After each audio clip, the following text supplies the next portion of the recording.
हमारे साथ हमारे गेस्ट मौजूद हैं, उनसे बात करते हैं।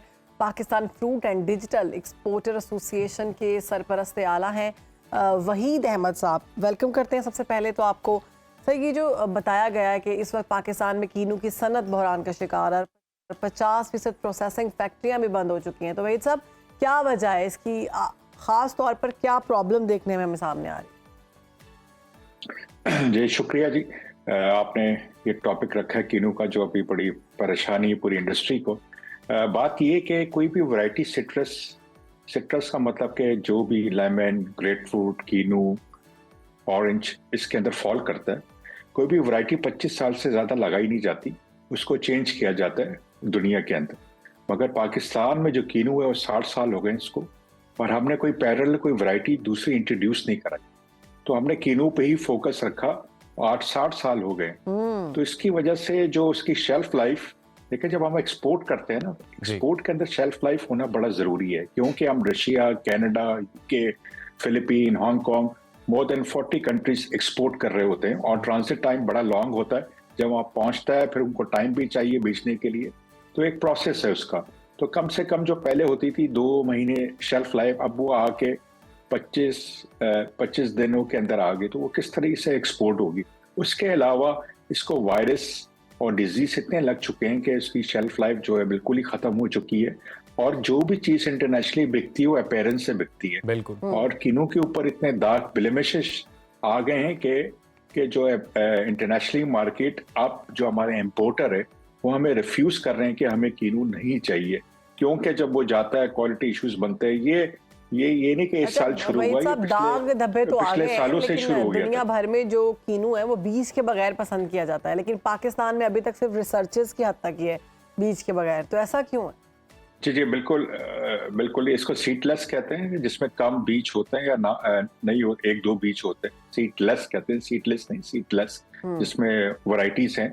हमने तो उसके ऊपर काम ही नहीं किया, सिर्फ बातों के अलावा हमारे रिसर्च सेंटर, पाकिस्तान के जितने भी रिसर्च सेंटर है उनकी रिस्पॉन्सिबिलिटी है, जो एग्रीकल्चर यूनिवर्सिटीज है उनकी रिस्पॉन्सिबिलिटी है, गवर्नमेंट की रिस्पॉन्सिबिलिटी है 10 अमेंडमेंट के बाद सुबह की। ये नहीं कि ये बात हम आज कर रहे हैं, कि हम 8 साल से जो भी हुकूमतें आई हैं और गई हैं उनको हमने बताया है कि आज से काम शुरू करें, क्योंकि ये जाके इंडस्ट्री खत्म हो जाएगी। और ये $220 मिलियन की है, और हम 4.5 लाख टन एक्सपोर्ट करते हैं। अब ये आधी से भी कम चली जाएगी, और इस टाइम पे आधी से ज्यादा फैक्ट्रियां भी बंद है, और 4 लाख लोग आ रहे हैं, और जो 200 से ज्यादा फैक्ट्रियां हैं, कम से कम 300 बिलियन रुपीस की इन्वेस्टमेंट भी इसके ऊपर हुई है। मगर ये कि ये हमारा सीजन पहले 4 महीने जाता था, कम होते होते वो 1-1.5 महीने पे आ गया। हमने हुकूमत को प्रपोजल भी ये दिया है कि नई वैरायटी इंट्रोड्यूस कराएं। हमारे पास इतना टाइम नहीं कि हम रिसर्च करें, ना हमारे रिसर्च सेंटर कर सकते हैं। हमने इनको कहा चाइना की हेल्प लें, टर्की की लें, इजिप्ट की लें, इसलिए कि जो कीनू भी ना वो यूएसए से आया था 60 साल पहले, तो उनसे मदद लें।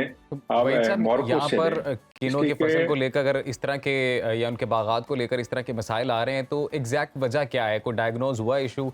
ये क्लाइमेट चेंज की वजह से हो रहा है? देखिए जी, क्लाइमेट चेंज तो अपनी जगह पे, उस पर तो पूरे एग्रीकल्चर में इम्पैक्ट पड़ रहा है। अगर आप देखें FAO की और वर्ल्ड बैंक की 2013 से लेके 2050 तक रिपोर्ट, कुछ मुल्क माइनस में, कुछ मुल्क प्लस में, कुछ मुल्क में कोई इम्पैक्ट नहीं आया है मौसम का। मगर पाकिस्तान जिस हिस्से पे -50 के ऊपर है एग्रीकल्चर डिक्लाइन जो हो रहा है पाकिस्तान में, मैंने आपको यही बात समझाई कि कोई भी वैरायटी 25 साल से ज्यादा लगाई नहीं जाती। वजह यही है कि 60 साल हो गए, इसको चेंज नहीं किया। हम उसके ऊपर कैसे सर्वाइव करेंगे? अब ये तो नहीं कि जिंदगी भर वो चीज चलती रहती है, इंसान भी नहीं चलता जिंदगी भर। तो बात ये कि हर एक की ये भी लिविंग थिंग्स सामने आती है। जी बात है कि चीजें ऐसी है, और ये पंजाब हुकूमत का काम है। 18 अमेंडमेंट के बाद सूबे की, फेडरल की है। हमारी कमेटी जो है सूबे पंजाब में भी बनी थी, 5-6 मीटिंगें हो चुकी है, फिर फेडरल में भी बनी है। ठीक है, कमेटियां बनती है, मगर उसका रिजल्ट तो आए सामने के क्या इसका क्या होगा, आगे क्या करना है।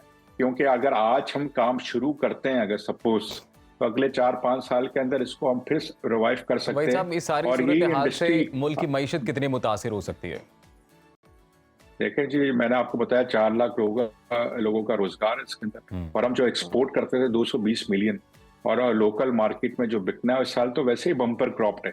2.7 मिलियन मेट्रिक टन है अपना कीनू की प्रोडक्शन, बम्पर क्रॉप है। और बात ये कि उसमें एक्सपोर्ट क्वालिटी ही नहीं है, सब बीसी क्वालिटी है।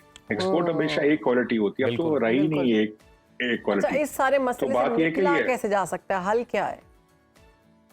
देखिए हल यही है कि देखें कोई भी एग्रीकल्चर का हल एक दो दिन में नहीं होता, ये मीडियम और लॉन्ग टर्म किया जाता है। वही हम कह रहे हैं कि इसकी न्यू वैरायटीज इंट्रोड्यूस किया जाए और मुल्कों से लेके आए कि कौन सा, इसलिए कि क्लाइमेट चेंज भी हो रहा है, वो वैरायटी हम उस पर काम करें जो हमारे मुल्क के अंदर जो है ये सर्वाइव कर सके लॉन्ग टर्म पे, जो 25 सालों के अंदर। और हमने ये कहा सिर्फ एक वैरायटी नहीं, 5-6 वैरायटीज लाएं।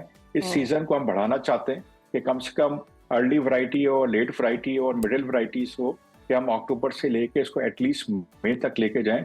और अगर आज से काम शुरू होता है इस 2024 के अंदर, कि नया साल भी शुरू हो गया है, अगर शुरू होता है तो अगले 5 सालों में ये इंडस्ट्री हम $300 मिलियन और 10 सालों के अंदर अगर हम चाहते हैं कि हमारी ये इंडस्ट्री आगे चले और ज्यादा रेवेन्यू हम जनरेट करें तो उसके लिए आज से काम करना पड़ेगा। बहुत शुक्रिया आपका वहीद अहमद साहब, आपने सुनो वक्त दिया। हर वक्त बाखबर रहना वक्त का तकाजा है, बर वक्त बाखबर रखना हमारा फरीजा है।